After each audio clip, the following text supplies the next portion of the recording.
నమస్తే, this is audio. Welcome to our channel. ఈరోజు మనతో పాటు సీనియర్ జర్నలిస్ట్ దాము బాలాజీ గారు ఉన్నారు. వారితో మాట్లాడదాం. నమస్తే సార్. నమస్తే. సార్, ఒక వింత కేసు గురించి చెప్పారు మీరు.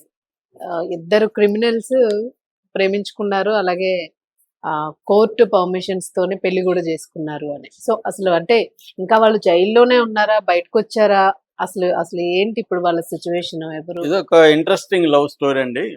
ఒక క్రిమినల్ లవ్ స్టోరీ. వాళ్ళిద్దరు కూడా హంతకులే. కోర్టు వాళ్ళిద్దరికి కూడా జీవిత కారాగార శిక్ష విధించింది. ఇద్దరు కూడా జైల్లో ఉన్నారు. ఒక అబ్బాయి అమ్మాయి. ఆ ఇద్దరు ప్రేమించుకున్నారు జైల్లోనే. పెళ్లి చేసుకోవడానికి నిర్ణయించుకున్నారు. హైకోర్టు, రాజస్థాన్ హైకోర్టు పర్మిషన్ తీసుకున్నారు. హైకోర్టు కూడా 15 రోజులు వాళ్ళిద్దరికి పెరోల్, ఎమర్జెన్సీ పెరోల్ అంటారు, ఎమర్జెన్సీ పెరోల్ ఇచ్చింది. వాళ్ళిద్దరూ 23వ తేదీ పెళ్లి చేసుకున్నారు. 15 రోజులు కాబట్టి హనీమూన్ కూడా చేసుకొని మళ్ళీ జైలుకి, ఎవరి జైలుకి వాళ్ళు వెళ్ళిపోతారు. సో జైల్లో కూడా వాళ్ళు కలుస్తూ ఉండొచ్చు. కలుస్తూ ఉండొచ్చు అంటే ప్రైవేట్ గా కాదు, పబ్లిక్ గా మాట్లాడుకోవచ్చు. కనీసం ఫిజికల్ గా కలవలేకపోవచ్చు, కానీ భార్యాభర్తల్లాగా జైల్లో కూడా ఉండొచ్చు. నాకు తెలిసి జైలు అధికారులు మేనేజ్ చేస్తే ఫిజికల్ గా కూడా కలవచ్చు అనుకుంటున్నాను. ఎందుకంటే వీళ్ళ క్రిమినల్ బ్యాక్గ్రౌండ్ ఉంది కాబట్టి. సరే, ఒక ఇంట్రెస్టింగ్ స్టోరీ. ముందుగా కథ చెప్తాను, దాని తర్వాత కథ అంటే ఇది నేను చెప్పేది కాదు, ఆల్రెడీ జరిగింది. సో ఇదేంటంటే, ఆమె ముందుగా అమ్మాయి పేరు ప్రియా సేత్ అండి, నేహా సేత్ అని కూడా అంటారు. ఈమెది రాజస్థాను. ఈమె 2018లో ఒక ఈ అమ్మాయికి ఇప్పుడు 34 ఏళ్ళు. 2018లో ఈ అమ్మాయి ఒక అబ్బాయిని ప్రేమించింది. ఆ అబ్బాయికి ఫైనాన్షియల్ ప్రాబ్లమ్స్ వచ్చాయి. దాంతో ఈ అమ్మాయి తెలివిగా ఒక హనీ ట్రాప్ ప్లాన్ చేసింది. అప్పుడు టెండర్ అనేది ఒక డేటింగ్ యాప్ ఉండేది. ఆ యాప్లో తన మంచి ఫోటోలు అవన్నీ పెట్టి, ఎవరన్నా అబ్బాయిలు ఉంటే కాంటాక్ట్ చేయండి, నాకు ఈ కైండ్ ఆఫ్ అబ్బాయిలు ఇష్టము అది ఏదని పెట్టింది. దాంతో పొలోమని, మామూలుగా డేటింగ్ యాప్లో అబ్బాయిలు ఎక్కువ ఉంటారు, అమ్మాయిలు తక్కువ ఉంటారు, అమ్మాయిలకి డిమాండ్ ఉంటుంది. అలాగా ఒక ట్రాప్లో ఒక దుష్యంత్ శర్మ అనే అబ్బాయి పడ్డాడు. అంటే వీళ్ళు అన్ని బ్యాక్గ్రౌండ్ అవన్నీ చెక్ చేసుకుంటారు, వీడికి డబ్బులు ఉందా లేదా అవన్నీ చెక్ చేసుకుని దుష్యంత్ శర్మ అనేవాడిని పట్టుకునింది. వాడిని రమ్మనింది, ఎంజాయ్ చేయొచ్చు మన ఇద్దరం, నువ్వు రా అంటే వెళ్ళాడు. సో లవరు, ఆ లవర్ వాళ్ళ ఫ్రెండ్ ముగ్గురు కలిసి వాడిని కిడ్నాప్ చేసి వాళ్ళ నాన్నకి ఫోన్ చేశారు. దుష్యంత్ శర్మ వాళ్ళ నాన్నకి 10 లక్షలు డబ్బులు ఇస్తే మీ వాడిని వదులుతామని. ఆయన దగ్గర అంత వీళ్ళు అనుకున్నట్టు డబ్బులు లేవు. వీడు మామూలుగా టెండర్లో కొంతమంది బిల్డప్లు ఇస్తారు కదా, అలాగే వీడు బిల్డప్ ఇచ్చాడు తప్ప వీడి దగ్గర నిజంగా డబ్బు లేదు. దాంతో వాళ్ళకి కోపం వచ్చింది. సరే, ఆ 3 లక్షలు తీసుకున్నారు. వీడిని ఇప్పుడు బయటకు వదిలితే వీడి కేసు పెడతాడేమో అని, దాని బదులు వీడిని లేపేస్తే బెటర్ అని వీడిని చంపేశారు. చంపేసి ముఖం అంతా చెక్కేసి గుర్తుపట్టకుండా దాన్ని శవాన్ని కట్ చేసి సూట్ కేసులో పెట్టి ఒక కొండ దగ్గర పోయి తీసుకెళ్లి పడేశారు. కానీ అది మిస్సింగ్ కేసు అయ్యి మొత్తానికి పోలీసులు ట్రేస్ చేసి పట్టుకున్నారు. ఈ అమ్మాయి చేసిందని ఈ అమ్మాయిని వాళ్ళని అరెస్ట్ చేశారు. ఈ అమ్మాయికి కోర్టు, ఈ అమ్మాయికి 2023లో, అంటే ఇది 4-5 ఏళ్ళు కోర్టులో జరిగి 2023లో లైఫ్ ఇంప్రిజన్మెంట్. అంటే ఇక్కడ ఒక విషయం చెప్పాలి, ఇండియాలో లైఫ్ ఇంప్రిజన్మెంట్ అంటే లైఫ్ ఇంప్రిజన్మెంటే, లైఫ్ లాంగ్. చాలా మంది సినిమాల్లో చూపిస్తుంటారు 14 ఏళ్ళు అని. 14 ఏళ్ళు కాదు, ఇండియాలో యావజ్జీవ కారాగార శిక్ష అంటే అర్థము జీవితాంతం జైల్లో ఉండాలని. కాకపోతే ఏం జరుగుతుంది, బెయిల్ చెప్తాను, కాకపోతే ఏం జరుగుతుందంటే 14 ఏళ్ళు పూర్తి చేసిన తర్వాత జనరల్ ఆమ్నెస్టీ అంటారు, అంటే క్షమాభిక్ష. ఆయా రాష్ట్ర ప్రభుత్వాలు పెట్టచ్చు అనమాట క్షమాభిక్ష. అట్లా పెట్టి చాలా మందిని బయటకు వదులుతూ ఉంటారు. మామూలుగా అయితే లీగల్ డెఫినేషన్ అయితే లైఫ్ ఇంప్రిజన్మెంట్ అంటే జీవితాంతం ఉండాలి. ఇప్పుడు మన మొన్ననే 23 అనే సినిమా వచ్చింది, 23 దాని పేరు, సినిమా పేరు. 23లో వచ్చి చలకలూరిపేట బస్సు దహనం కేసులో 23 మంది చనిపోతే చలపతి విజయవర్ధన్ అని ఇద్దరు 35 ఏళ్ళ నుంచి జైల్లోనే ఉన్నారు. సో అలాగా చాలా మంది, నాకు తెలిసిన అతను కూడా 26 ఏళ్ళుగా జైల్లోనే ఉన్నాడు. కాబట్టి వీళ్ళిద్దరికి లైఫ్ పడింది, జీవితం ఉండాల్సిందే. కాకపోతే ఏమన్నా రాజస్థాన్ గవర్నమెంట్ అనుకుంటే 16 ఏళ్ళ తర్వాత వీళ్ళు 14 ఏళ్ళ తర్వాత బయటకు రావచ్చు. ఆల్రెడీ 2 ఏళ్ళు, ఈమెకి అయితే 2 ఏళ్ళు అయింది.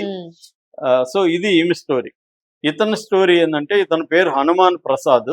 ఇతనికి 29 ఏళ్ళు, ఆ అమ్మాయి కంటే తక్కువ. వీడు ఇంకా ఘోరమైన వాడు. వీడు ఒక పెళ్ళైన ఆవిడతో అఫేర్ పెట్టుకున్నాడు. ఎప్పుడు 2016 ఆ ప్రాంతంలో అఫేర్ పెట్టుకొని వాళ్ళ భర్తకు తెలిసిపోయింది. వాళ్ళ భర్త గొడవ చేస్తూ ఉంటే వాళ్ళ భర్తను లేపేయాలని ఇతనేం చేశాడంటే, భర్తను లేపేస్తుంటే అదొక పద్ధతి. మామూలుగా ఈ మధ్య కాలంలో లవరు ఆమె ఇద్దరు కలిసి ఆ, లేపుతా ఉన్నారు. లేపేస్తున్నారు. వీడు ఎంత ఘోరమైన వాడంటే 3 కొడుకుల్ని కూడా చంపేశాడు. అంటే ఆవిడికి సంబంధించి ఆవిడ కొడుకుల్ని, అబ్బా. 3 కొడుకుల్ని, అక్కడ ఇంకెవరో సాక్ష్యం ఉన్నాడని వాళ్ళ బంధువులు అతన్ని నలుగురు 5 మంది, 5. మొత్తం 5 మందిని చంపాడు. అది కొడవలితో నరికి చంపాడు. వీడు అంత క్రూయల్ ఫెలో. సో చంపాడు. ఇతనికి తర్వాత లైఫ్ పడింది.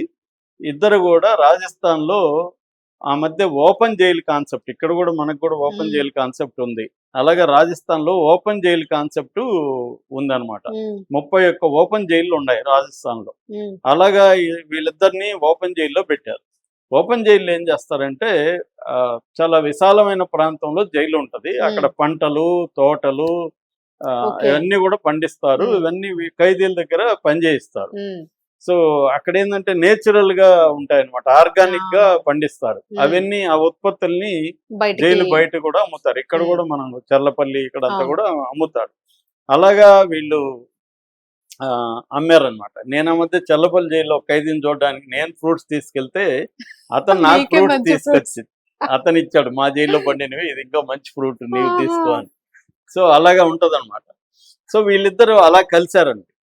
కలవడం, తర్వాత పెరోల్ మీద ఎప్పుడు బయటకు వస్తారు కదా, ఇద్దరు ప్లాన్డ్ గా ఒకే పెరోల్ గా ఏర్పాటు చేసుకొని బయట కలవడం, అలాగా వీళ్ళిద్దరి మధ్య లవ్ అనేది ఏర్పడింది. అంటే క్రిమినల్స్ అట్రాక్ట్ అయ్యారనమాట. మామూలుగా సైకలాజికల్ స్టడీ కూడా ఉందండి. సైకలాజికల్ స్టడీలో ఎక్కువ ఉమెన్ క్రైమ్ చేసిన అబ్బాయిల పట్ల అట్రాక్ట్ అవుతారనేది కూడా ఒక స్టడీ ఉంది. అంటే ఫర్ ఎగ్జాంపుల్ చార్లెస్ శోభరాజన్ అలాగే చేశారు. తర్వాత టెడ్ బండి అని చాలా సినిమాలు, వెబ్ సిరీస్ ఈ మధ్య కూడా వచ్చింది. టెడ్ బండి అనేవాడు 30 మందిని చంపిన సీరియల్ కిల్లర్ అమెరికాలో. అతన్ని కరోల్ అన్న అని ఒక ఆవిడ పెళ్లి చేసుకుంది కోర్టులో. సో అట్లాగే చార్లెస్ మ్యాన్సన్ అని వాడు కూడా చాలా మందిని చంపాడు. ఇలా చాలా మంది క్రిమినల్స్ ని పెళ్లి చేసుకున్న అమ్మాయిల ఉదంతాలు. ఇంకొక రిపోర్ట్ వచ్చింది ఆ మధ్య, అది 100 మంది బ్రిటిష్ ఉమెన్ అమెరికాలో శిక్షలు పడిన వాళ్ళని పెళ్లి చేసుకున్నారు, 100 మంది. సో అంటే క్రైమ్ చేసిన వాళ్ళ పట్ల ఉమెన్ అట్రాక్ట్ అవ్వడం అనేది ఎప్పటి నుంచో ఉంది. దాని మీద సైకలాజికల్ స్టడీస్ కూడా ఉన్నాయి. అయితే వీళ్ళిద్దరూ ఈ అమ్మాయి అనుకోని ఉంటది, నేను ఒక్కనే చంపాను, ఇతను 5 మందిని చంపాడంటే వీడిని ఖచ్చితంగా లవ్ చేయాలనుకుని ఉండొచ్చు. అంటే ఇవన్నీ ఓపెన్ గా అనుకోకపోయినా సబ్ కాన్షియస్, అన్కాన్షియస్ గా పనిచేస్తూ ఉంటాయి. సో అలాగా వీళ్ళిద్దరు ప్రేమించుకున్నారు. ఇద్దరు కూడా బాగానే ఉన్నారు, అందంగా ఉన్నాడు. ఈ అబ్బాయి చాలా అందంగా ఉన్నాడు ఫోటోలు చూస్తే. సో దాంతో నవంబర్ లో వీళ్ళు డిసైడ్ చేసుకున్నారు, మనం దీన్ని ఓపెన్ గా పెళ్లి చేసుకుందాము ఇలా కాకుండా అని. సో దాంతో కోర్టుకి పెట్టారు. మొన్న కోర్టు పర్మిషన్ ఇచ్చింది 21వ తేదీ. 21వ తేదీ వీళ్ళని బయటకు వదిలారు పెరోల్ మీద. వీడు వాళ్ళ ఊరు ఉంది అనమాట, సొంత ఊరు అల్వార్ అని ఒక టౌన్ దగ్గర, బరోదమేవ్ అనే ఒక గ్రామం. వాళ్ళ ఊర్లో వాళ్ళ బంధువుల సమక్షంలో వీళ్ళిద్దరు 23వ తేదీ పెళ్లి చేసుకున్నారు. అంటే నిన్న పెళ్లి చేసుకున్నారు. సో ఇప్పుడు 15 రోజుల వరకు వీళ్ళకి హనీమూన్ టైము. దాని తర్వాత మళ్ళీ జైలుకి వెళ్ళిపోవాలి. సో జైలుకి వెళ్ళిపోయినాక కూడా జైల్లో కానీ మేనేజ్ చేసుకోగలిగితే వీళ్ళు కలిసే అవకాశం ఉంది, ఓపెన్ జైలు కాబట్టి. మామూలుగా అయితే అనేక యూరోపియన్ కంట్రీస్ లో అమెరికాతో సహా కంజుగల్ సెల్స్ అంటారండి. అంటే ఇప్పుడు ఒక ఖైదీ జైల్లో ఉన్నాడు, ఆ ఖైదీని కలవడానికి ఇష్టపడే ఏ అమ్మాయి అయినా, భార్య అయినా, గర్ల్ ఫ్రెండ్ అయినా వస్తే 24 గంటల నుంచి 48 గంటలు వీళ్ళకి ఒక రూమ్ ప్రొవైడ్ చేస్తారు వీళ్ళిద్దరు సంసారం చేయడానికి. ఆ 48 గంటలు కలిసి ఉండొచ్చు అనమాట. దీన్ని కంజుగల్ సెల్స్ అంటారు. అలాంటి కాన్సెప్ట్ అక్కడ ఉంది. ఇండియాలో కూడా పెట్టాలనే ప్రపోజల్స్ ఉన్నాయి. సో అంటే జైల్లో ఖైదీలకి ఇది ఉండదు కూడా, ఇది కూడా ప్రొవైడ్ చేయాలనేది. మామూలుగా అయితే జైల్లో ఏం చేస్తారంటే శిక్ష పడిన వాళ్ళది పక్కన పెడితే, పడకుండా ఉంటారు కదా రిమాండ్ ప్రిజనర్స్ ఎలా చేస్తారంటే, నేను ప్రత్యక్షంగా చూశాను కూడా చిత్తూరు జైల్లో ఉన్నప్పుడు. వీళ్ళు మార్నింగ్ వీళ్ళకి కోర్టు కేసు ఉంటుంది. కోర్టు కేసు ఉన్నప్పుడు ఎస్కార్ట్ పోలీసులు వస్తారు. ఎస్కార్ట్ పోలీసులతో వీళ్ళు మాట్లాడుకుంటారు, నీకెంత డబ్బులు ఇస్తానని. అట్లాగే జైలర్తో కూడా మాట్లాడుకుంటారు, డబ్బులు ఇస్తాను. వీళ్ళు ఏం చేస్తారు, కోర్టుకి 11 గంటలకు ప్రవేశపెడతారు. అక్కడ క్లర్క్ తో మాట్లాడుకొని డబ్బులు ఇస్తారు. క్లర్క్ ఏం చేస్తాడంటే వీళ్ళ ఫైల్ ముందు పెడతారు. ఆ రోజు ఒక 50 ఫైళ్లు ఉన్నాయనుకో, వీళ్ళ పైకి వెళ్ళిపోతుంది. జడ్జి ఇతను పిలిచిన ఫైల్సే జడ్జి చూస్తాడు. జడ్జి ఇవన్నీ పట్టించుకోడు. సో ఈ ఫైల్ వెళ్ళిపోగానే అదంతా ఏముంటది, చిటికలు అయిపోతుంది. సెకండ్లలో నెక్స్ట్ వాయిదా కేసెస్ డేట్ ఇస్తారు, అయిపోతుంది. అంటే 11:15 ఇతని కోర్టు పని అయిపోతుంది. ఇతను బయటకు వచ్చినాక ఇతనికి ఇల్లా లేకపోతే హోటలా ఏది కన్వీనియంట్ అయితే తీసుకెళ్లి ఇస్తాడు. వీళ్ళకి బిర్యానీలకి వాటికి డబ్బులు ఇస్తాడు, మామూలుగా డబ్బులు ఇస్తారు. దాంతో వీళ్ళు పక్కకి వెళ్ళిపోతే ఇతనికి నచ్చిన అమ్మాయితోనో లేకపోతే భార్యతోనో గడపచ్చు. ఎప్పటి వరకు? 12 వరకు, రాత్రి టైం అయిపోయే వరకు. టైం 6కి అయిపోతుందండి. కానీ జైలర్ తో ముందే మాట్లాడుకున్నారు కాబట్టి 6కే వచ్చినట్టుగా రాసేసుకుంటారు. నేను చిత్తూరులో ఉన్నప్పుడు ఒక అతని భార్య చాలా అందంగా ఉండేది, అతనేమో నల్లగా ఉండేవాడు. వచ్చేది ఆమె, మేమంతా కూడా చూసేవాళ్ళం.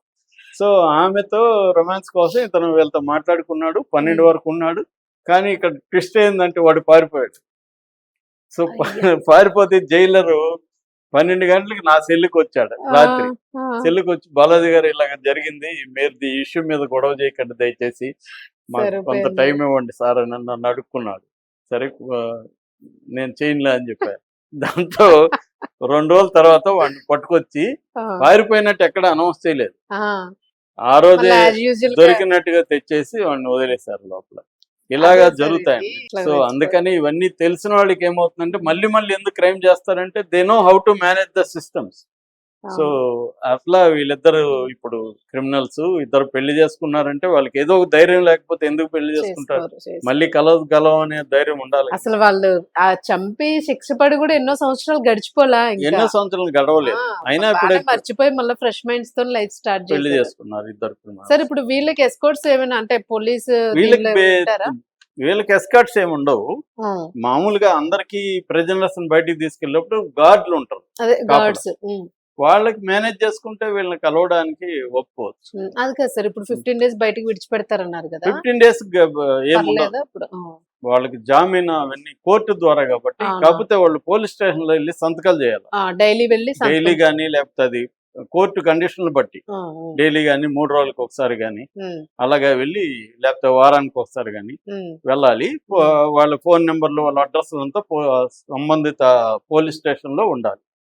అంటే ఒక పరివిలో ఉంటారు పారిపోకుండా. ఎంత దారుణమైన క్రైమ్, 5 అంటే మాటలు కాదు సార్. ఒక అతను 5 చంపాడు, ఆమెమో ఒక అబ్బాయిని కిడ్నాప్ చేసి ఆమె దారుణంగా చంపింది. యాక్చువల్ గా లవ్ ఆఫ్టర్ ద లాకప్ అని ఒక రియాలిటీ షో 2017 వచ్చింది. దాంట్లో ఇండియాలో ఇలాంటి లవ్ స్టోరీలు అన్ని కూడా వచ్చాయి. మనకి పోలం దేవి లవ్ స్టోరీ కూడా ఉంది. పోలం దేవి జైల్లో ఉన్నప్పుడు ఇంకొక అతనితో లవ్ లో ఉండి 400 లెటర్లు రాసింది, వేరే జైలు అన్నమాట. ఒకరికొకరు రాసుకున్నారు, అది కూడా పాపులర్ అయింది. అలాగా జైళ్ళల్లో ఉన్న ప్రిజనర్స్ ని బయట అమ్మాయిలు లవ్ చేయడం, లేకపోతే జైల్లోనే లవ్ చేసుకోవడం, వీటి మీద చాలా సినిమాలు, సాహిత్యం అంతా ఉంది. మనకి ఇది ఈ మధ్యకాలంలో నేను కూడా ఎప్పుడు చూడలేదు ఇండియాలో. ఇది ఒక డిఫరెంట్ స్టోరీ. దీని మీద కూడా నాకు తెలిసి సినిమా గానీ లేకపోతే ఏదైనా వచ్చే అవకాశం అయితే ఉంది. Thank you sir. Thank you.